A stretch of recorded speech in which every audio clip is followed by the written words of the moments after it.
ناظرین کرام، آج آپ جانتے ہیں کہ نسل کشی کے جرم کی روک تھام، متاثرین کی یاد اور وقار کا عالمی دن ہے، انتہائی اہم ترین دن ہے ناظرین۔ آج نسلی امتیاز کا خاتمہ قرآن و سنت کی روشنی میں یہ بنیادی طور پہ ہمارا موضوع، اور میرا خیال ہے جو ویسٹرن ورلڈ کے دیکھنے والے ہیں ان کو تو خاص طور پہ، لیکن لوکلز کو بھی رہنا چاہیے کہ ہمارے یہاں بھی یہ وائرس جو ہے بہت پھیل چکا ہے۔ اچھا،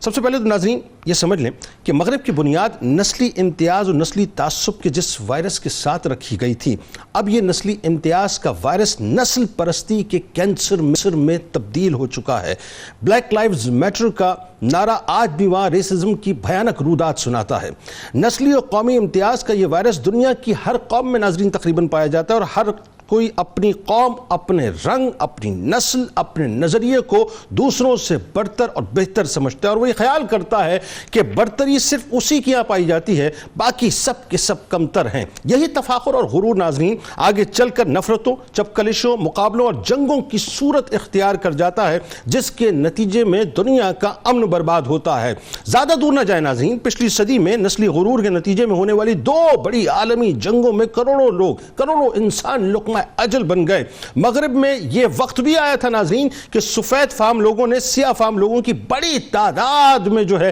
وہ بستیوں کو برباد کیا، تاراج کیا اور ان کا قتل عام کیا۔ امریکہ میں ناظرین غلامی کے خاتمے کے 100 سال بعد 28 اگست 1963 کو مارٹن لوتھر کنگ نے نسلی تعصب کے خلاف آواز اٹھائی، مگر وہ بے سود۔ 2020 میں سیاہ فام جارج فلوئڈ سفید فام پولیس والے کے ہاتھوں تشدد کا شکار ہو کر اپنی جان دھو بیٹھا۔ سابق صدر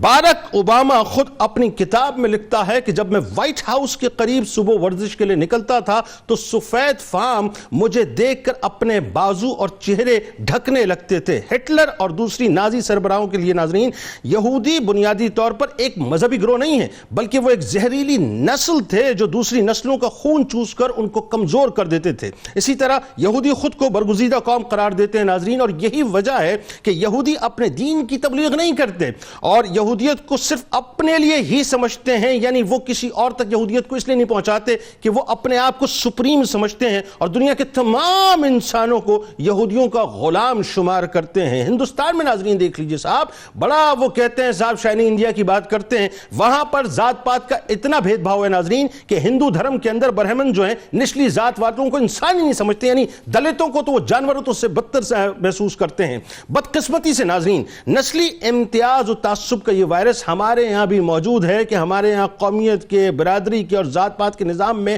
بعض ذاتوں کو اعلیٰ اور بعض کو ادنا سمجھا جاتا ہے۔ بہت سے لوگ دوسری ذات میں شادی تک کرنا پسند نہیں کرتے۔ بعض حضرات اپنے بیٹوں کی شادیاں تو دوسری ذاتوں میں کر دیتے ہیں، مگر جب بچوں کی بات آ جائے ناظرین ان کے معاملے میں چاہے ان کے سروں میں چاندی اتر جائے، چاہے وہ اسے گھر میں رکھے مار دیں، لیکن دوسری برادری کے لڑکے کے ساتھ چاہے وہ کتنا ہی اعلیٰ و رفع ہو نہیں کریں گے۔ اپنی برادری کے ڈفر لڑکے کے ساتھ اپنی بچی کو باندھ کر اس کی زندگی کو برباد کر دیں گے۔ اسلام نے ناظرین ہر قسم کے امتیازات، ذات پات، نسل، رنگ، جنس، زبان، حسب و نسب اور مال و دولت پر مبنی تعصبات کو جڑ سے اکھاڑ کر پھینک دیا ہے، اور حبشی نسل غلام حضرت بلال حبشی رضی اللہ تعالیٰ عنہ کو رہتی دنیا تک آقا بنا کر نسلی امتیاز کو زمین بوس کر کے رکھ دیا ہے۔ اور خاتم کسی بھی نسل سے ہو، کسی بھی ذات سے ہو، کسی بھی برادری سے ہو، کسی بھی قبیلے سے ہو، یہ اعلان کر دیا ہے کہ اللہ کے نزدیک کوئی امتیاز نہیں ہے۔ انسانی مساوات کی اس سے بڑی مثال کیا ہو سکتی ہے ناظرین کہ دنیا کے مختلف ملکوں،